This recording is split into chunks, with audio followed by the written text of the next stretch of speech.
Italy should be a warning to everybody, everywhere. We have an epidemic, because of one person who returned with an infection in an asymptomatic phase, and it spread underground in the red zone. The red zone refers to the Lombardy region in the north of Italy, which has been hit the hardest by the virus. He said, the virus circulated for several weeks before people were identified and sick people were found. People became infected without significant symptoms. For some in Italy, dark humor is the way to go, and Milan's smartphones are busily swapping a photoshopped image of Leonardo's Last Supper, no Jesus, no apostles, all of them scared off by the coronavirus. The caption? In Milan, we are a bit out of control right now. Northern Italy was the first place in Europe to spot a sizable outbreak. What can we learn from that? How does a new virus affect a modern European country, with a democratic government and lively public opinion?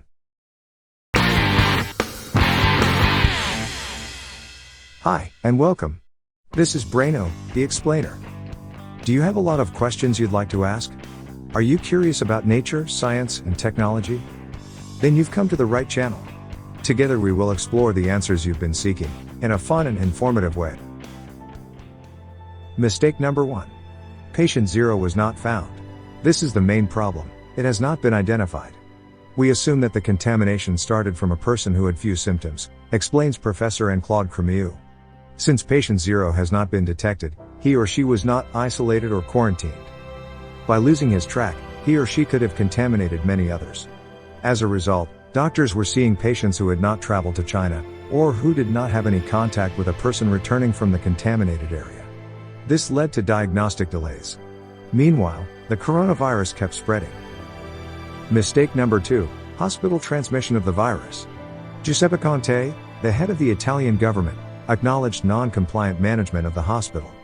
Difficult to know exactly what happened.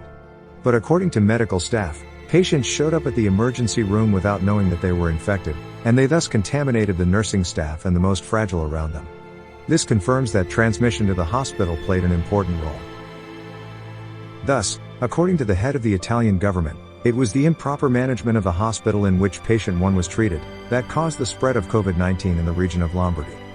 Patient 1 is said to have infected several doctors, as well as nurses, nursing assistants, patients and their families. Lombardy is now the most affected region. Mistake number 3. Frequent social meetings. Another cause for the rapid spread could be Italians generally enjoying the outdoors and having a tactile culture, according to Professor Della Giusta from the Department of Economics at the University of Reading. She said, the interpersonal physical space in Italy is a lot shorter than it is in the UK.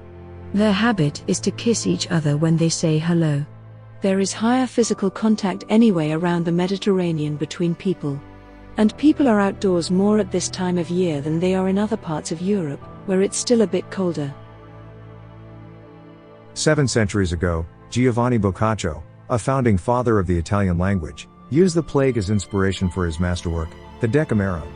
In it, 10 young people take refuge in a country villa to escape contagion, and tell stories to pass the time. Today they would be posting nonsense on Facebook, ramping up fear in folks who are already afraid. If governments today learn from the mistakes Italy and China made at the beginning of the COVID-19 pandemic, they would be able to greatly reduce infections and better contain the disease.